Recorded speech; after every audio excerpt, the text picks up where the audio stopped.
begin in Alphabet City. Paul Rabin's speaking to MJ on the phone about Peter Parker. He promises they're just gonna talk and that Peter deserved that in the past. There's a man sitting on the stairs looking interested in the conversation. He suddenly asks, "Who are you looking for?" As it turns out, they're both there to see Peter. The mystery guy asks if Peter owes Paul money, but Paul explains that it's actually about phone calls that Peter's made. The guy can't wait to call Peter a sicko because he had a feeling. Apparently, he is trying to collect months of hospital fees that Peter didn't pay. Paul tries to peek inside, worrying now that Peter's injured, but the guy blows off Paul's worry, only interested in the money. Looking a bit guilty, Paul wonders how much Peter owes. The guy tells him, "You don't want to know." That doesn't stop Paul from taking out his phone. Paul asks how much he could offer the debt collector to leave Peter alone for a few weeks.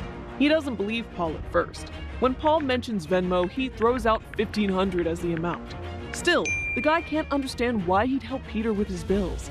But Paul tells him it's about not seeing someone get kicked while they're down. Paul looks up at Peter's apartment, hoping he's okay.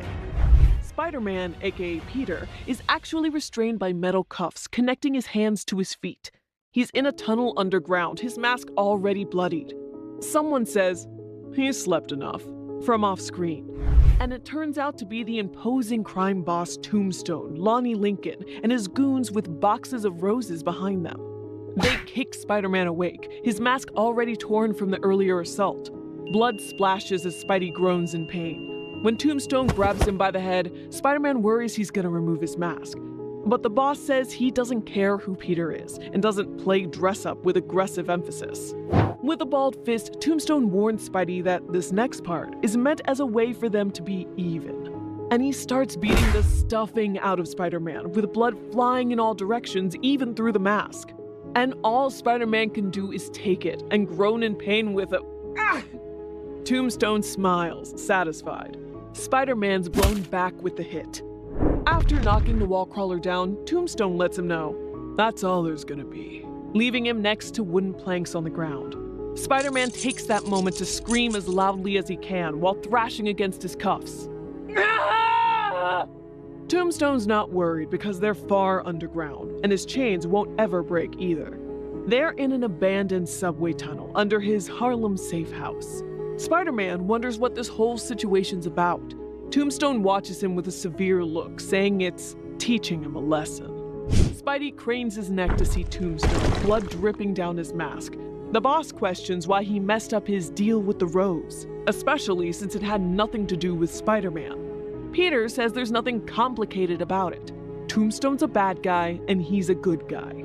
That makes Tombstone grab him after he laughs sneeringly. Donnie, one of Tombstone's men, asks where his boss wants the roses. This gets Peter's attention, but Tombstone ignores that and tells Donnie he doesn't want them down here, but upstairs with the crew. With that resolved, Tombstone draws Spider-Man closer. "We're not talking about that yet." What Tombstone has in mind is lions, making Peter even more confused. In upstate New York, Randy Robertson and his girlfriend Janice Lincoln are having dinner at the Taconic Diner. He's impatiently trying to reach his dad before he says something important, so important to him that he starts to stutter and trip over his words. Before he can explain his plan for the future to Janice, she figures out he wants to propose. But she also asks him first. Randy starts worrying that this diner's not good enough, but Janice tells him, "No, dumbass. I'm asking you to marry me." They stare deeply into each other's eyes, and she grabs his hand when he can't stop stressing. Randy finally answers yes to her proposal, still trying to call his dad, this time about the good news. Back in the tunnel, Tombstone explains how lions don't bother with people and have been that way for thousands of years. But every so often, one lion starts to feed on people, becoming a man-eater. The shadows paint Spider-Man as a lamb to the slaughter as Tombstone continues. Some of those lions keep hunting until they have body counts in the hundreds. Tombstone smells a rose before pinning it on Donnie's suit. At the same time, he tells Spidey that even people smarter than him still haven't figured out that phenomenon. Spider-Man coughs and interrupts with sarcasm because the story is going on long and his arms are falling asleep. Tombstone tightens his jaw, irritated, but gets to the end. No one called the lion bad for that behavior. The tunnel vibrates because of the trains above them. A henchman mistakenly points out it's the F train, and Tombstone grabs him quickly to correct him. 3 train, he grits, choking the man with his tie. The guy apologizes, fear widening his eyes. Spider-Man wonders if Tombstone will blame that on a sore tooth. Tombstone lets his goon go, continuing his monologue about how animals aren't blamed when they attack, but people are, then thrown in a cage. Tombstone mocks Spidey for being all nice and cozy when he thinks he's done the right thing. For a moment, Peter seems to consider this, but when Tombstone bends down to his level, Spider-Man feigns agreement so he can be let go quicker. With an accusing finger, Tombstone tells him he's missing the point. Spidey already has an opinion of him, but doesn't care about why Tombstone became this way. Spider-Man gives in with, "Okay, Alonzo, why are you?" At this, Tombstone sports a sinister grin. Across town, Randy's father, Robbie, hasn't been able to get any service in the back of the limousine he's in. The driver says it's the area that has no service. He won't explain beyond that, but stops for someone else to climb in. With a casual greeting, White Rabbit slides in, adding that they're already late to see the boss. Tombstone explains that people think filing his teeth into points was a weird decision, but it wasn't a choice at all. We slip into a flashback of a young Tombstone when he was just Lonnie. He was always hungry, and even though there was stuff available everywhere, there wasn't any left over for him, no matter how much he tried to get something to eat. He was quiet and looked different, so he got bullied. They wanted to force him to talk, punching him and smashing him with trash can lids. They stole his lunch tickets and no one offered to help at school. He came home with those same injuries and family didn't bother either. This taught him the value of silence. The less he spoke, the more he learned about the world. One day, he got tired of the treatment. If he wanted to make his way, he'd have to speak it. Lonnie filed his teeth. When the same bullies caught him in an alley trying to force out words, he spoke but very quietly. They twisted his arm when he didn't speak up. And still, Lonnie only said it in a whisper. That way they'd have to come in real close to hear him. When the red-headed bully heard him, it was too late. Too close, he said with mischief, tearing at the kid's ear. They ran off terrified. Lonnie decided to keep the whisper so anyone who dealt with him would have to come within range to feel his teeth. The quiet victim was gone, replaced with a blood-covered predator, leaving the shadows. As he grew up, he got what he wanted. That made him want more, and his appetite grew. He never wanted to be hungry again, so he did what was needed, making sure he stayed full, even facing the good guys who would just never get it.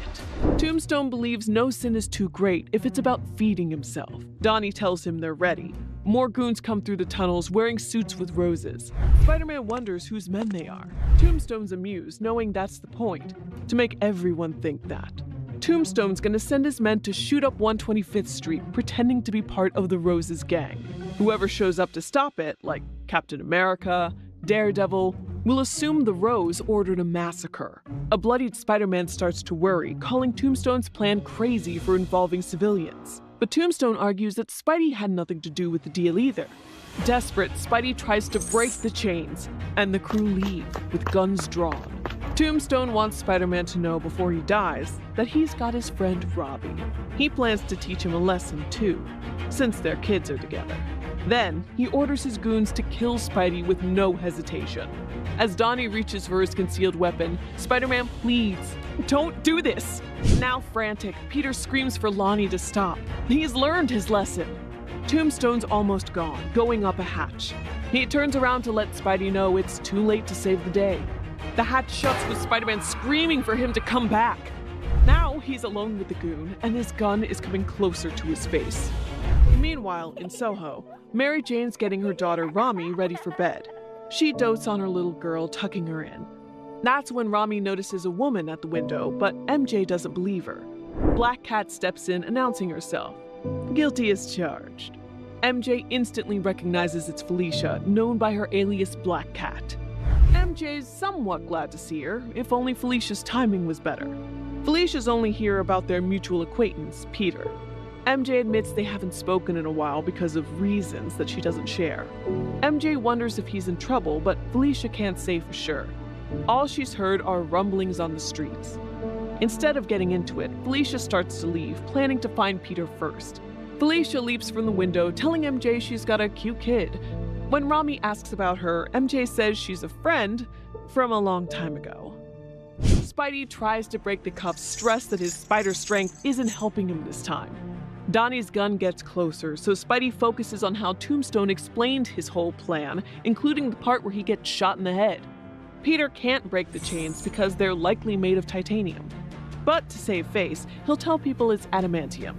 All Spidey's got is a split second, when his senses go wild right before the gunshot. He can use all his power, make one big move when the time comes. The gun's at his head, but his spider sense isn't going off, and Donnie's squeezing the trigger. "Whoa, whoa!" shouts a guy named Kareem. This startles Donnie and gives Spidey extra time to think, but he also recognizes Kareem's name. Kareem explains that plans have changed and the boss wants them to peel off instead. Donnie doesn't seem convinced and partly frustrated about what they're doing with the bug now. Kareem insists this was Tombstone's way of scaring the crime fighter. Liking this turn of events, Spidey agrees that it would make a lot of sense. But Donnie doesn't want to listen, still resentful towards Spidey for getting him 5 years in Rikers. The safety comes off Donnie's gun, and Kareem's weapons are readied while he tries to placate him. Before Donnie makes a move, Kareem has his gun pointed at the others. Then he smashes Donnie in the face, making his nose bleed. In the next instance, Kareem's got the keys unlocking Spider-Man's cuffs while he keeps his gun pointed at the others. Spidey doesn't understand Kareem's actions until the man reminds him how he was pulled out of a burning car. Peter gets the other cuff off, switching gears from saving himself to stopping the massacre. Kareem confesses it hasn't started yet, but it's soon, and makes sure to tell him about Robbie as well. With one last warning about how the crazy ones from the gang are involved in this, Spidey sets off. He can be crazy too. In Harlem, Robbie's being pushed forward none too gently by White Rabbit. She makes jokes about her being a rabbit in a waistcoat, but they both know better. He insists he has nothing to do with her boss, but Tombstone's already there, telling Robbie he's wrong. Standing in the shadows, drink in hand, Tombstone brings up the fact that Robbie never wanted to interact, even when his son was hunting down Janice all over town. But now they're getting married, so things will change. With a scowl, Tombstone tells Robbie he's a loose end to take care of. Some goons play cards while the latch door behind them goes. One of them hears it, but not the other. It thuds again with smoke seeping from the pipes this time. When it gets louder and harder to see, they draw their guns. They can barely see, but prepare to shoot whatever's there, with one guy asking if it's sticky. Spider-Man might have struggled with titanium before, but this time, the door's not as strong. He busts through with both fists out, slinging webs at their guns in a flash. They spray the room with bullets, still not able to see the threat clearly. But this only helps Spidey to avoid them. He's gotta be fast, slamming their heads together and knocking them down. Passing back through the Lincoln Tunnel is the young couple with high-profile fathers. They're supposed to be celebrating their engagement, but instead, Randy can't stop worrying that there's something wrong with his father. Just then, Peter calls. Frantic as ever, he asks Randy where he is, but when his friend starts changing the subject, he cuts him off quick. Peter urges Randy to find Tombstone because he's got his father. At the same time, some more rose-adorned gangsters come running at Spider-Man. One man tells the other, Tony, to be careful where he's running, but it's too late. They get stuck in a trap Spider-Man set on the ground. They curse, all tangled, swearing up a storm at their mistake. They trip over each other and fall hard, their guns misplaced. Randy can hear the commotion, but Peter ignores it, telling his friend to find Tombstone.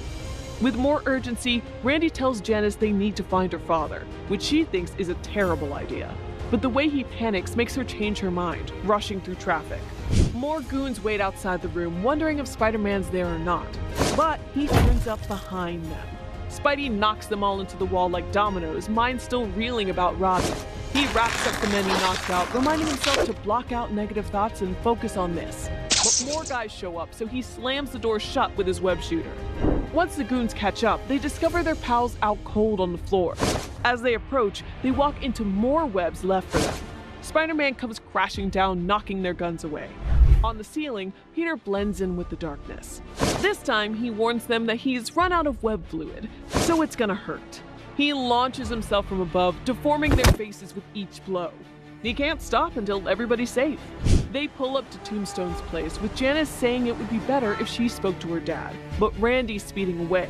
Spider-Man tackles anyone who comes his way and sets his sights on 2 more criminals. Randy rushes inside calling for his dad. Spider-Man dodges the bullets, confident he's not so easy to hit. Faced with Kareem and Donnie blocking him, Randy stops. Donnie wants to resort to violence, but Kareem convinces him otherwise. Spidey shoves someone so hard the door bends, while another man desperately asks for Digger. Randy is in utter shock as he sees his dad. The masked criminal panics, since all the gunshots will definitely alert the cops. Spider-Man senses tingle and he dodges the gunshot from the Rose imposter. He knocks the guy out, his glasses going sideways with the hit as a prize. As the guy goes limp, Spidey remembers Tombstone's comment about dress-up. When he removes the mask, he realizes his mistake. This is the real Rose, Richard Fisk, unconscious and bloody. And he's not in Harlem either. Robbie's sitting down having a drink with Tombstone, with Randy confused by everything seeming normal. Robbie's all smiles, having found out that they're engaged, and even Alonzo's smile is pleasant. Spider-Man takes in his surroundings, realizing that he was underneath the Rose's hideout, beating up his men. Randy checks with his dad, just to be sure, but Robbie insists that this is about the good news. Peter reflects on how he's taken down all of Tombstone's enemies for him, dropping Richard from his grasp. Janice rushes in, confused that nothing's happening, greeted by her father. Calmly, Alonzo tells her he doesn't do that anymore while swishing his drink. But Janice wonders about Tombstone's war, which he explains away with ease. He's not ready to give up on some things. The proper authorities are dealing with it. Spider-Man presses against the window, completely and undeniably defeated. Alonzo just laughs. Spider-Man is no stranger to intense situations. Check out the time he forgot he was a hero.